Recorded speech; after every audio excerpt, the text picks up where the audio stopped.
নতুন অধ্যায় শুরু করলাম। বাবার বাড়ি থেকে কি আসলো, মেয়েকে স্কুলে ভর্তি করালাম, কে কি গিফট দিল তা আজকে আপনাদের সাথে শেয়ার করব। আসসালামু আলাইকুম, বাংলাদেশি ব্লগার নুসরাত থেকে আমি নুসরাত বলতেছি। এই যে এখানে জামা কাপড়গুলা দেখাইতেছি, এই দুইটা জামা আমার বাবা আমাকে দিয়েছে। এই দুইটা জামা আমার হাজব্যান্ড আমাকে দিয়েছে। আসলে বাসায় আসার পর বাসায় গায়ে দেওয়ার জামা আমার নাই, সেজন্য সবাই আমাকে গিফট করলো। এটা আমার মা আমাকে দিয়েছে, কিন্তু আমার বাবা আমাকে যে দুইটা জামা দিয়েছে ওইগুলার একটাও আমার গায়ে লাগবে না। তার কারণ হচ্ছে লম্বাতে ওইগুলা অনেকটাই ছোট।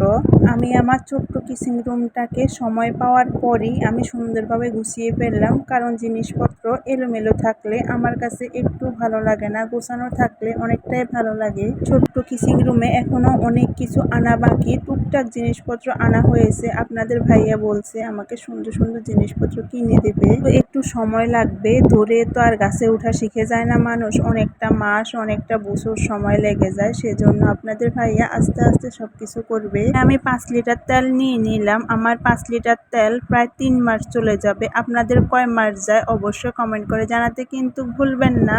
লিটার তেল 3 মাস যাওয়ার কারণ হচ্ছে আমি আর আমার দুইটা মেয়ে, সেজন্য আমার ছোট ফ্যামিলি, সেজন্য 3 মাস যায়। আপনাদের হয়তো বা বড় ফ্যামিলি হইতে পারে বা অনেক বেশি রান্নাবাড়া হইতে পারে, আবার অনেকে অনেক কথা বলবে। যাই হোক, এদিকে দেখেন আমার মেয়ের বইগুলা দেখাইলাম, আর এদিকে আমার মেয়ে শরবত খাবে, সেজন্য সিবিটার কিনে নিয়ে চলে আসলাম। আমরা ভাত খেতে বসে যাব, যেহেতু রাত প্রায় 10টা বেজে গেছে। সকালে মেয়ের স্কুল আছে। খাওয়া দাওয়ার পর আর কোনো ভিডিও করা হয় নাই, সকালবেলার ভিডিও থেকে শুরু করলাম। আমি রুটি বানাবো, সেজন্য রুটির ডোগুলা করে নিলাম। আসলে পুরো ভিডিওটা করতে ভালো লাগতেছে না, যেহেতু অনেকটাই চাপ যাইতেছে আমার উপর দিয়ে, সেজন্য আর কোনো ভিডিও করি না আমি বেশি। স্কুলে ভর্তি করানোর পর এতটাই ব্যস্ত হয়ে পড়ছি, আমি কি বলবো, বলার কোনো ভাষা নাই। আমি সময় পাচ্ছি না, কোন দিক দিয়ে যে সময়গুলো চলে যাচ্ছে কিছুই বুঝতেছি না। আমার মেয়ে প্রথম দিন স্কুলে যাওয়া, কিন্তু আজকে 4 দিন আমার মেয়ে স্কুলে যাইতেছে, আমি কোনো ভিডিও করতেছি না। টুকটাক শুধু একটু ভিডিও করে আপনাদের সাথে শেয়ার করতেছি।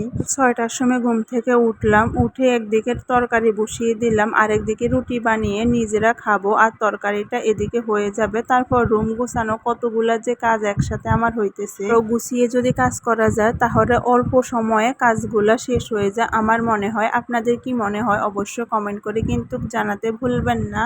বড় মেয়ে বলতেছে আম্মু আজকে আলু ভাজি করো ডিম দিয়ে আর মাছ দিয়ে, সেজন্য মেয়ের পছন্দের খাবার রেডি করলাম। আর তারপর মেয়েকে নিয়ে স্কুলে চলে গেলাম। এটা হচ্ছে আমার মেয়ের স্কুল। এখন বলবেন বছরের মাঝখানে কেন ভর্তি করাইছেন? আসলে বছরের মাঝখানে ভর্তি করানো হয়েছে, এতদিন আমি ঢাকা ছিলাম, মেয়েকে ভর্তি করাই নাই, এখন দেশে আসলাম সেজন্য ভর্তি করাইলাম। দেখেন আমি আর আমার ছোট মেয়ে রং করতেছি, আর আমার বড় মেয়ে ক্লাসের মধ্যে বসে আছে। এই যে দেখেন, সবাই দেখে অবশ্য মাশাআল্লাহ বলবেন। ওকে তো আমি স্কুলে সেলাই দিই নাই, এখন সেলাইতে দিছি। তো মেয়ের জ্বালা তো বাঁচি না, সে সারাই স্কুল ঘুরে বেড়ায়, সারাক্ষণ শুধু বাহিরে থাকে। স্কুলে গেলে আমার অনেক কষ্ট হয়ে যায় ওকে নিয়ে, আমার ছোট মেয়েটাকে নিয়ে। স্কুল টিচারের কাছে চাইলাম ফুল গাছ, সেজন্য স্কুল টিচার আমাকে আবার ফুল গাছ দিল। তারপর আমি চলে গেলাম আমার বাবার বাড়িতে। আমার মা যাইতে বলছিল, টুকটাক জিনিসপত্র আমার জন্য রাখছে। এই যে মাছ, তারপরে গোস্ত, একটু কচু। বাবার বাড়ি থেকে অনেক ভালোবাসা পাইতেছি। যাই হোক, আমার জন্য ভালোবাসা কম, আমার মেয়েদের জন্য ভালোবাসা বেশি। এদিকে আবার পেঁপে দিয়েছে, আবার এদিকে আমরা কাঁচা পেঁপে অনেক কিছুই দিল।